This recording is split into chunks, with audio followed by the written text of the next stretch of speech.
Hello student. তো আমরা যেটা পড়ছিলাম ক্লাস 11-এর রাসায়নিক তাপগতিবিদ্যা, যেখানে আমরা আগের ক্লাসে রাসায়নিক তাপগতিবিদ্যার যে প্রথম সূত্র, ঠিক আছে, ফার্স্ট ল অফ থার্মোডাইনামিক্স, সেটা কিন্তু পড়েছিলাম।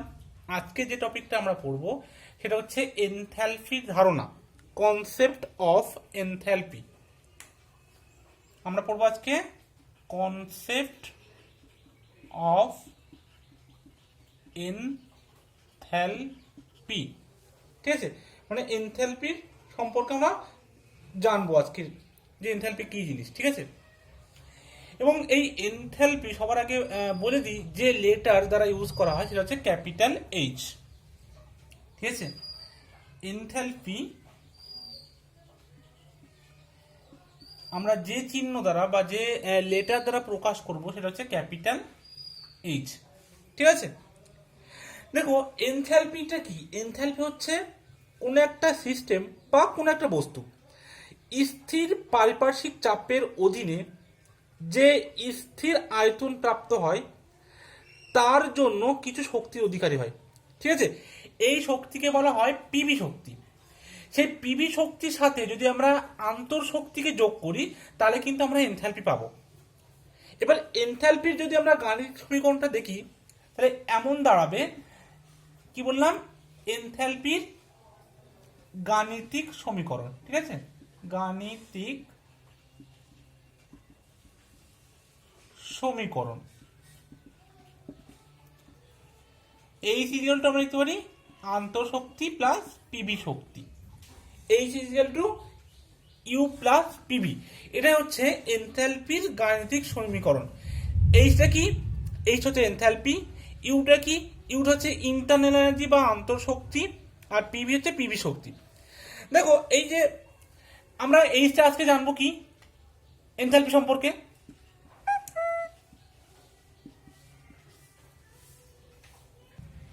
ইউ দ্বারা আমরা কি জানি? ইউটা হচ্ছে ইন্টারনাল এনার্জি বা আন্তঃশক্তি, ঠিক আছে। আর পিভিটা হচ্ছে কি? দেখো পিটা হচ্ছে প্রেসার, আর ভিটা কি? ভিটা হচ্ছে ভলিউম। বুঝে গেল? তাহলে আমরা ইন্টারনাল এনার্জি সম্পর্কে পরিচিত, পিভি সম্পর্কে পরিচিত, এনথ্যালপিটা আমরা জানবো। তো পিভি সম্পর্কে একটু বলি। দেখো এখানে যে পিটাকে বললাম আমি চাপ, এটাকে বাহ্যিক চাপও বলতে পারো, যে এক্সটার্নাল প্রেসার, ঠিক আছে, এক্সটার্নাল প্রেসার বা বাহ্যিক চাপ। পিটা হচ্ছে চাপ, এটা হচ্ছে আয়তন, ভিটা হচ্ছে আয়তন। এবার দেখো অ্যাকচুয়ালি এই যে পিভিটা কোথা থেকে এসে, দেখো পিভিটা হচ্ছে বলছে, ধরো কোনো একটা সিস্টেম স্থির একটা পারিপার্শ্বিক চাপের অধীনে যে একটা স্থির আয়তন প্রাপ্ত হয় তার জন্য বস্তু বা সিস্টেমটা কিছুটা শক্তির অধিকারী হয়, বা তার জন্য তাকে কিছু কার্য করতে হয়, সেটাই কিন্তু এই পিভি ওয়ার্ক, ঠিক আছে। সাপোজ ধরো কোনো একটা সিস্টেম আমি নিলাম যেখানে কিনা ফাঁকা ছিল, এবার সিস্টেমের মধ্যে আমি কিছু ধরো মলিকিউল নিয়ে আসলাম বা কোনো একটা ম্যাটার নিয়ে আসলাম, কোনো একটা পদার্থ। তাহলে কি ছিল? প্রথমে এই জায়গাটা ফাঁকা ছিল, এই ফাঁকা থাকার পরে আমি যখন কোনো একটা ম্যাটার মানে কোনো একটা পদার্থ বা কোনো মলিকিউল যা হোক গ্যাসিয়াস পদার্থ নিয়ে আসলাম, নিয়ে আসার জন্য প্রথমে কি ছিল? এখানে চাপটা জিরো ছিল বা ভলিউমটা জিরো ছিল, মানে এটা কি ছিল? এমডি। প্রথমে ছিল ফাঁকা, এটা ঠিক আছে, এটা পুরো ফাঁকা ছিল। তাহলে এই ফাঁকা জায়গা থেকে এই একটা মলিকিউল আনার ফলে, গ্যাসিয়াস মলিকিউল বা কোনো একটা ম্যাটার আনার ফলে, কোনো পদার্থ আনার ফলে এই সিস্টেমটা যে একটা স্থির আয়তন পাচ্ছে বা একটা স্থির চাপের বা একটা নির্দিষ্ট চাপ হচ্ছে, তাও মানে কোনো একটা সিস্টেম যখন এস্টাবলিশ হয় তাহলে তার একটা নির্দিষ্ট চাপ থাকে এবং একটা নির্দিষ্ট আয়তন থাকে, ঠিক আছে। তো তারপরে এই যে এমটি স্পেস বা এই যে ফাঁকা জায়গা থেকে একটা নির্দিষ্ট আয়তন এবং একটা নির্দিষ্ট চাপের অধিকারী হচ্ছে, তার ফলে সিস্টেমটার একটা কার্য করতে হচ্ছে বা একটা এনার্জি দরকার হচ্ছে, সেটা হচ্ছে এই পিভি শক্তি, যেটাকে আমরা বলছি পিভি শক্তি, ঠিক আছে। বোঝা গেল কি বললাম? মানে কোনো একটা ফাঁকা জায়গা থেকে যখন আমরা কোনো গ্যাসিয়াস মলিকুল বা কোনো একটা পদার্থ তাকে সেখানে আনছি, সেই ফাঁকা জায়গার পর সেখানে যে একটা নির্দিষ্ট আয়তন এবং একটা নির্দিষ্ট চাপ সৃষ্টি হচ্ছে, তার জন্য সিস্টেমটাকে কিছু কার্য করতে হচ্ছে, সেটাকে বলা হচ্ছে পিভি এনার্জি বা পিভি ওয়ার্ক, ঠিক আছে, বা পিভি শক্তি যেটা বলো। তাহলে তোমাদেরকে যদি বলা হয় যে এনথ্যালপির সংজ্ঞা দাও, তাহলে প্রথমে এই ইকুয়েশনটা লিখে দেবে, লেখার পরে বলবে যে কোনো একটা সিস্টেমের আন্তঃশক্তির সঙ্গে, এটা হচ্ছে আন্তঃশক্তির সঙ্গে পিভি শক্তি যোগ করলে যে মোট শক্তি পাওয়া যায় তাকে ওই সিস্টেমের এনথালপি বা পূর্ণতাপ বলে। ঠিক আছে, একে এই দ্বারা প্রকাশ করা হয়, মানে আন্তঃশক্তি আর পিভি শক্তি যোগ করলে যে মোট শক্তি পাওয়া যাবে সেটা হচ্ছে এনথালপি সিস্টেমের। ঠিক আছে, এবার যদি আমি একটু ব্রিফ এক্সপ্লেনেশনে যাই, মানে আমি যেটা বললাম, জাস্ট যদি পরীক্ষা জিজ্ঞাসা করে যে এনথালপি কি, তা বলবে এনথালপিকে প্রকাশ করা হয় H = U + PV দ্বারা। যখন সংজ্ঞা লিখবে কথায় তখন লিখবে যে কোনো একটা সিস্টেমের আন্তঃশক্তির সাথে পিভি শক্তি যোগ করলে মোট যে পরিমাণ শক্তি পাওয়া যায় সেটাকে বলে এনথালপি ওই সিস্টেমের। ঠিক আছে, এবার আমি একটু এক্সপ্লেন করছি। দেখো এনথালপি জিনিসটা কি, ডিটেলসে একটু বলছি। দেখো এনথালপি যে শব্দটা, এটা এসছে একটা গ্রিক শব্দ এনথালপিয়া। ঠিক আছে, কোথা থেকে এসছে?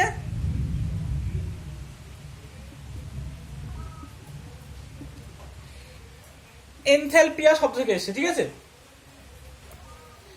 এই এনথালপিয়া শব্দের অর্থ কি? গরম করা বা গরম করতে। ঠিক আছে, এর অর্থ হচ্ছে টু ওয়ার্ম। তো এনথালপি জিনিসটা অ্যাকচুয়ালি কি? এনথালপি জিনিসটা হচ্ছে যে এই কোন একটা সিস্টেমে একটা কনস্ট্যান্ট প্রেসারে কত পরিমাণে হিট আছে সেটা হচ্ছে ওর এনথালপি। কি বললাম? এনথালপি হচ্ছে কোন সিস্টেমে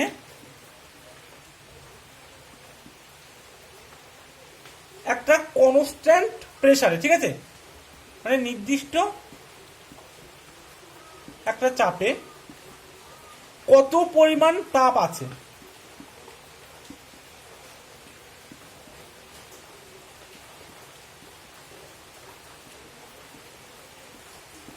সেটা হচ্ছে এনথালপির পরিমাণ। ঠিক আছে, কোন একটা সিস্টেমে একটা নির্দিষ্ট চাপে, মানে এই চাপটা কি হবে? কনস্ট্যান্ট থাকবে। ঠিক আছে, প্রেসার কনস্ট্যান্ট, প্রেসারটা কনস্ট্যান্ট থাকবে। ঠিক আছে, একটা কনস্ট্যান্ট প্রেসারে কোন একটা সিস্টেমে কতটা হিট আছে সেটা হচ্ছে ওই সিস্টেমের এনথালপি। বুঝে গেল? এবার আমরা আসবো যে এনথালপির এককটা কি। ঠিক আছে, দেখো এনথালপি মানে কি? তার মানে এটা তো একটা এনার্জি, তাহলে এর ইউনিট কি হবে? এর ইউনিট হবে এনার্জির ইউনিট যা তাই, জুল, কিলোজুল এগুলো। তো এনথালপির ইউনিট হচ্ছে কিলোজুল পার মোল, মানে এক মোলে কত কিলোজুল, সেটা হচ্ছে এনথালপির ইউনিট বা একক।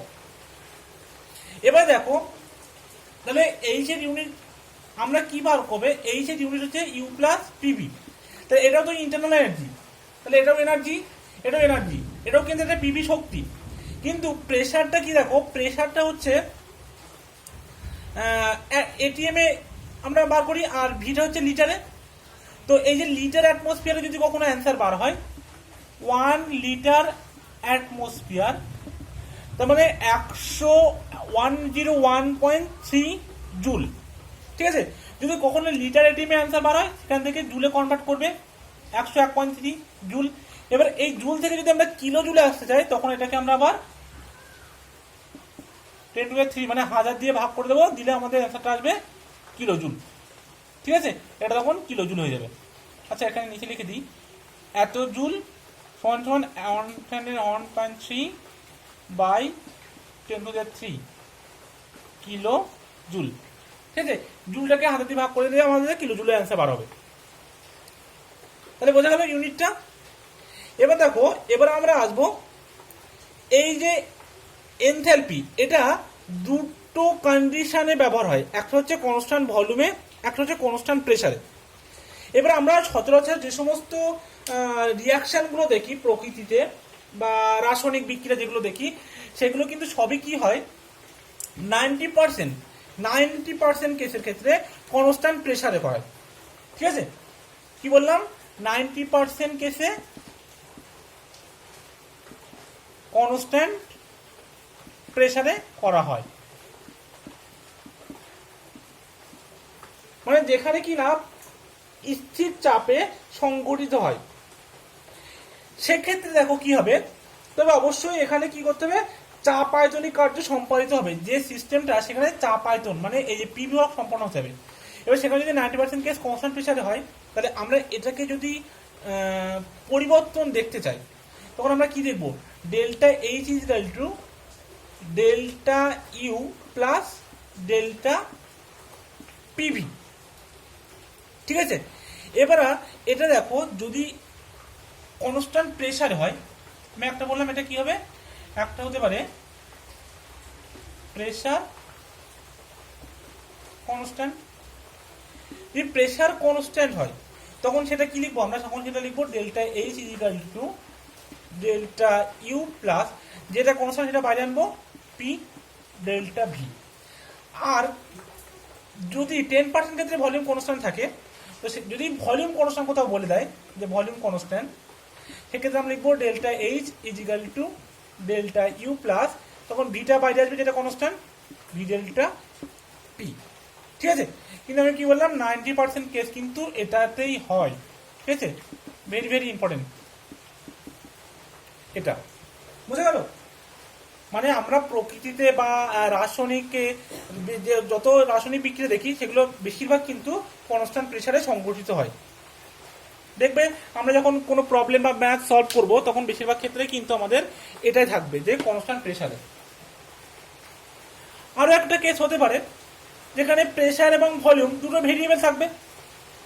ঠিক আছে, যখন দুটো ভেরিয়েবল হবে তখন সূত্রটা কি হবে, মানে এখান থেকে এটা লিখছি, যখন উভয়ই ভেরিয়েবল বোথ আর ভেরিয়েবল মানে উভয়ই পরিবর্তনশীল, কোনোটাই কনস্ট্যান্ট না। ঠিক আছে, তখন কি হবে, delta H equal to del U plus আমরা লিখবো P two V two minus P one V one.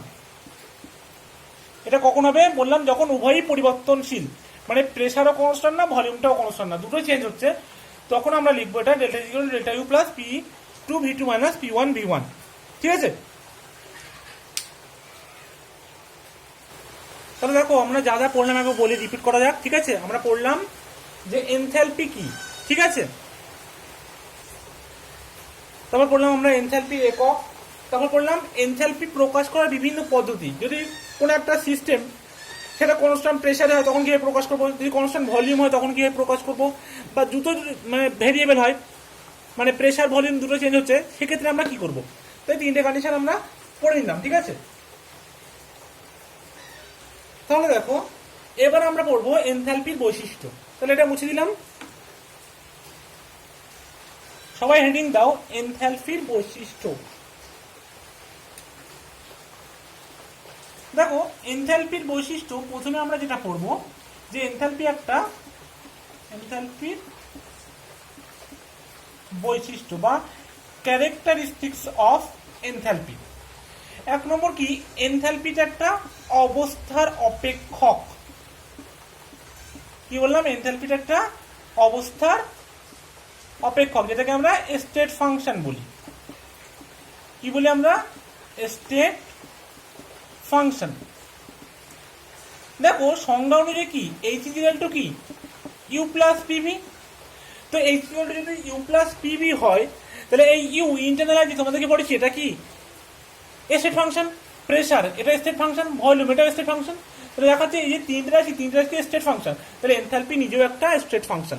মানে কি, যদি আমরা এরকম পিভি গ্রাফ করি এবং পিভি গ্রাফ করে যদি দেখা যায় আমরা যদি একটা পয়েন্ট থেকে আর একটা পয়েন্টে যাই, তাহলে সেটা যে পয়েন্ট দিয়েই যাক, এটা 1 হতে পারে, পাথ 2, পাথ 3, কি হবে, পাথের উপর ডিপেন্ড করবে না, এটা শুধুমাত্র প্রাথমিক আর অন্তিম অবস্থানের উপর ডিপেন্ড করবে। তাই জন্য এই যে এনথ্যালপি এটা একটা স্টেট ফাংশন। ঠিক আছে, তাহলে এনথ্যালপি যদি স্টেট ফাংশন হয়, তাহলে স্টেট ফাংশনের ক্ষেত্রে আমরা আরো কি জানি, ওরা একটা সাইক্লিক প্রসেসের ক্ষেত্রে বা চক্রীয় প্রক্রিয়া, ঠিক আছে, সাইক্লিক প্রসেস বা যেটা চক্রীয় প্রক্রিয়া বলি, চক্রীয় প্রক্রিয়া, সেক্ষেত্রে এনথ্যালপির মানটা কি হবে, 0 হবে। তাই তো, এবার আমরা দেখো আর একটা কথা বলি, 2 নম্বর যে পয়েন্ট আছে সেটা বলে দিই, তাহলে এখানে আসছি আমি। 2 নম্বরটা হচ্ছে, যেহেতু আমরা এই ইউটা কি বলেছিলাম সে সময় মনে করে দেখো, যে এটা একটা এটা একটা পরমাণুর মধ্যে যে তোমার অণু পরমাণু থাকে কোনো একটা মৌলের মধ্যে, সেই অণু পরমাণু বা ইলেকট্রনের ভিতরের ঘটনা, ঠিক আছে, মানে কোয়ান্টাম যেটাকে আমরা বলি তার ঘটনা। তো এদের যেহেতু পরমাণ নির্ণয় করা যায় না, আমরা কি বার করেছিলাম, এনথ্যালপি, চেঞ্জ অফ এনথ্যালপি, আন্তঃশক্তির পরিবর্তন। ঠিক তেমনি আমরা কিন্তু এই সরি এটা ইন্টারনাল এনার্জি, তো আন্তঃশক্তি পরিবর্তন বার করেছিলাম। তো আমরা যদি এদের পরমাণটা না বার করতে পারি, তাহলে আমরা এনথ্যালপি পরমাণু বার করতে পারবো না। তার মানে কি, যে আমরা বার করবো যেটা হচ্ছে এনথ্যালপির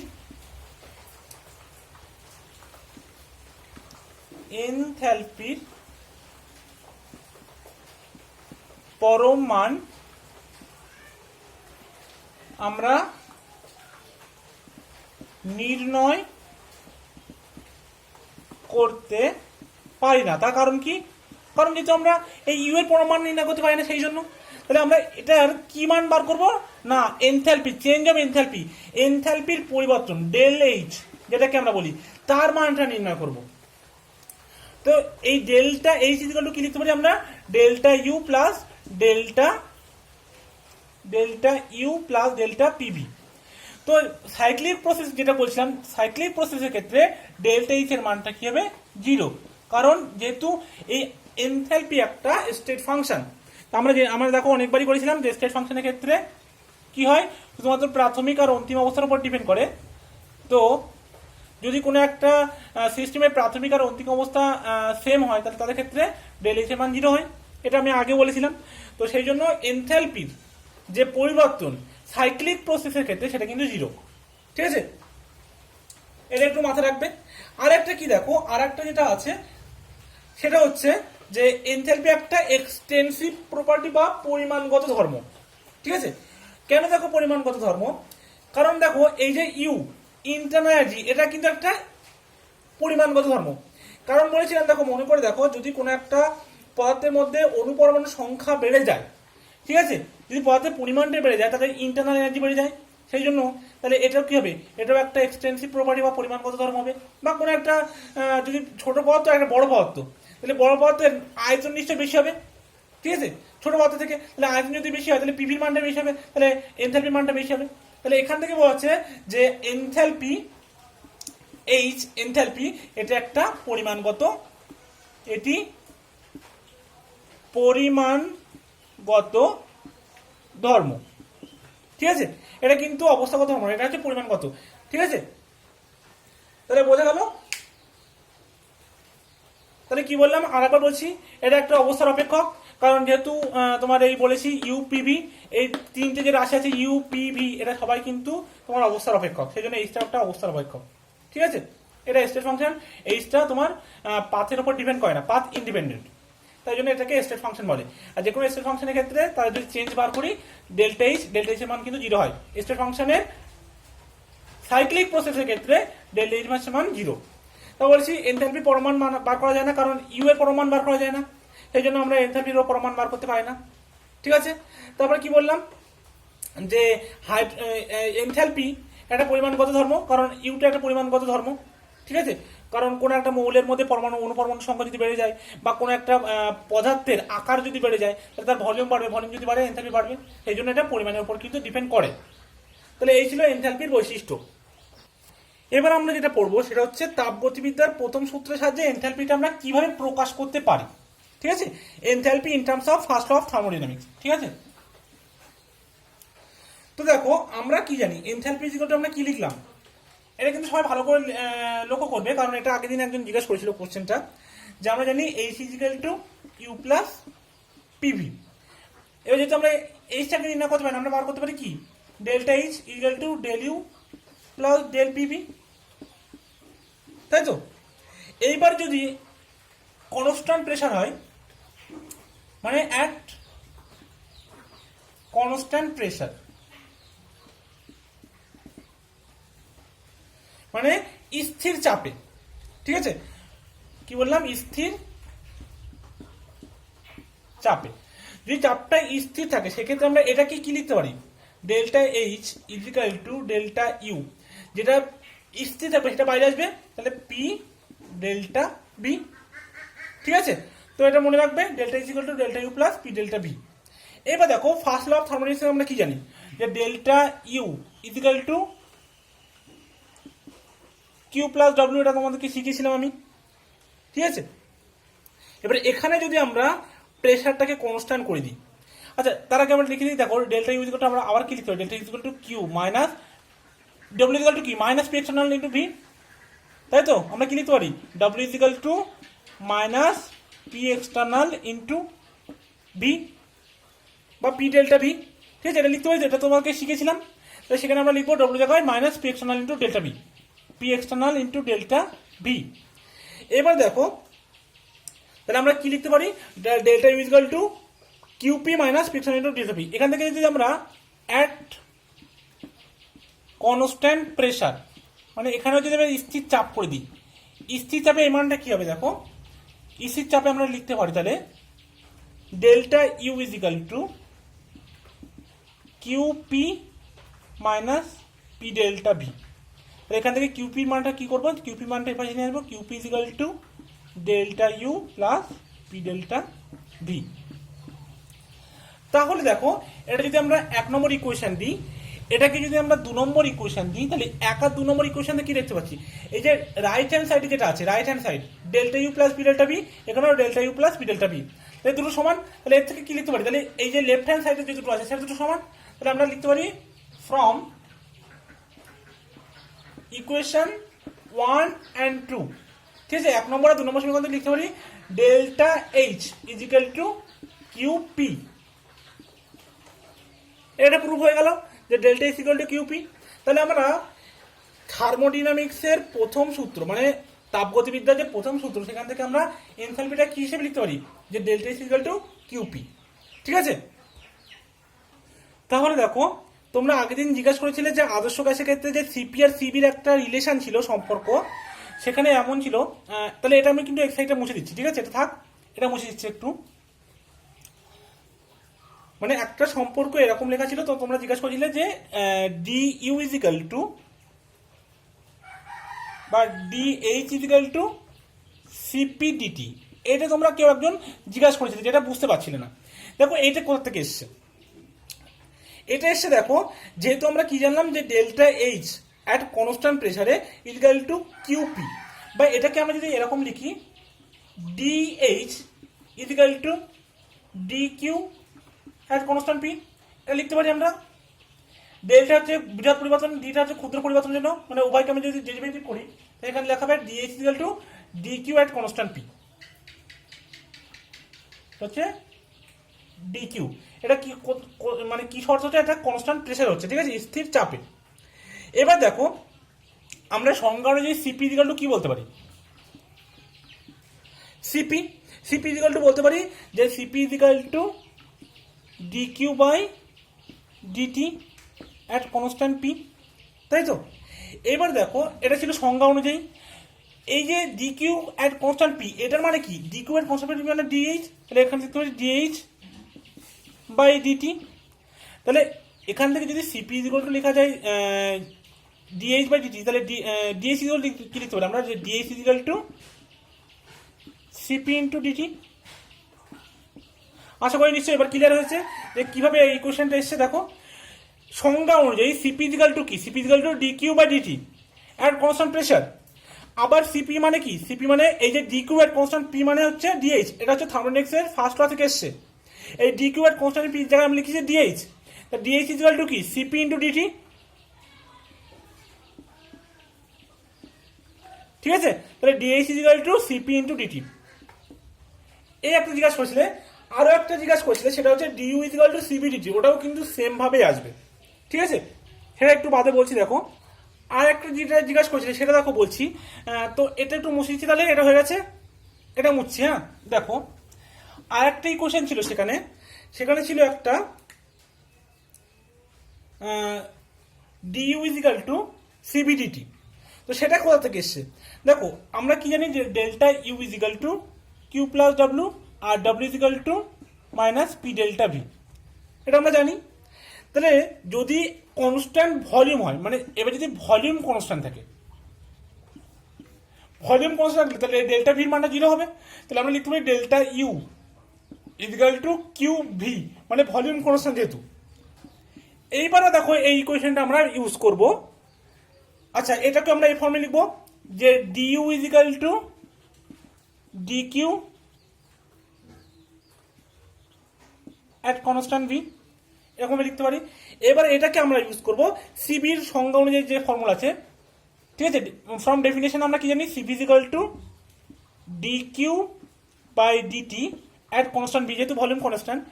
এই যে ডিকিউ অ্যাট কনস্ট্যান্ট ভি, এটা মানে কি ডিউ, তাহলে লিখতে পারি DU by DT CV is equal to, অর্থাৎ ডিউ ইজ ইকুয়াল টু কি লিখতে পারি, DU is equal to CV into DT. আশা করি এবার বোঝা গেছে, ঠিক আছে। দেখা যাচ্ছে DU is equal to CV DT, বুঝে গেল। এখানে যতগুলো ইকুয়েশন আমরা আনছি প্রত্যেকটা ইকুয়েশনে কিন্তু খুবই ইম্পর্টেন্ট, প্রত্যেকটা ফর্মুলা কিন্তু ম্যাথ সলভের কাজে প্রচুর ইম্পর্টেন্ট। তো দেখো এখান থেকে আমরা আরো একটা ফর্মুলা বার করব, তো এই সাইডটা বুঝে দিচ্ছি, আশা করি কিন্তু এবার বোঝা গেছে, ঠিক আছে। তারপরে দেখো আমরা যে মোলার স্পেসিফিক হিট ক্যাপাসিটির সংজ্ঞা অনুযায়ী কি জানি, যদি এক কনস্ট্যান্ট প্রেসারে হয় মোলার হিট ক্যাপাসিটি, সেটাকে আমরা কি লিখি, molar hit capacity at constant pressure CPM, molar hit capacity at constant pressure. এটাকে আমরা কি লিখতে পারি, কিউপি বাই এন ডেল্টা টি। এটা নিশ্চয়ই সবার মনে আছে, আমি করেছিলাম যখন পড়েছিলাম molar hit capacity at constant pressure, সেখানে বলেছিলাম। তো সেখান থেকে আমরা কিউপি ইজিক্যাল টু কি লিখতে পারি, যে কিউপি ইজিক্যাল টু তাহলে সিপিএম এন ডেল্টা টি বা N CPM delta T, N CPM delta T, তাই তো এটা লিখতে পারি। আবার কিউপি ইজিক্যাল টু কি, QP equal to delta H, তাহলে আমরা এই কোশ্চেনটাকে লিখতে পারি delta H equal to N CPM delta T. এই যে ইকুয়েশন বার হলো এটাও কিন্তু ভেরি ভেরি ইম্পর্টেন্ট, ঠিক আছে। প্রত্যেকটা ইকুয়েশন কিন্তু মনে রাখবে। এবার এটাকে কিন্তু আমরা আবার ডেরিভেটিভ ফর্মুলা লিখতে পারি যে DH equal to N CP comma M DT, ঠিক আছে। মানে এটাকে ডেলটাকে কখনো ডেল হিসেবে কখনো ডি হিসেবে, এটা কিন্তু তোমরা একটু বুঝে নেবে, ঠিক আছে। তাহলে এই ইকুয়েশনগুলো কিন্তু খুবই মনে রাখবে। আবার এখান থেকে তোমার সিপিএম মানে সিপিএম ইকুয়াল টু আর এগুলো বার করতে পারবে, ঠিক আছে।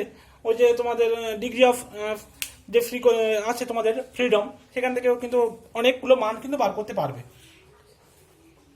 দেখো এখানে তাহলে এই পর্যন্ত খুব ভালোভাবে আশা করি বোঝা গেছে। এবার যেটা হবে সেটা হচ্ছে নেক্সট, সেটা হচ্ছে তোমার আর একটা ইকুয়েশন একটু বাকি আছে, তাহলে এগুলো একটু মুছে দিলাম, এটা রেখে দিলাম।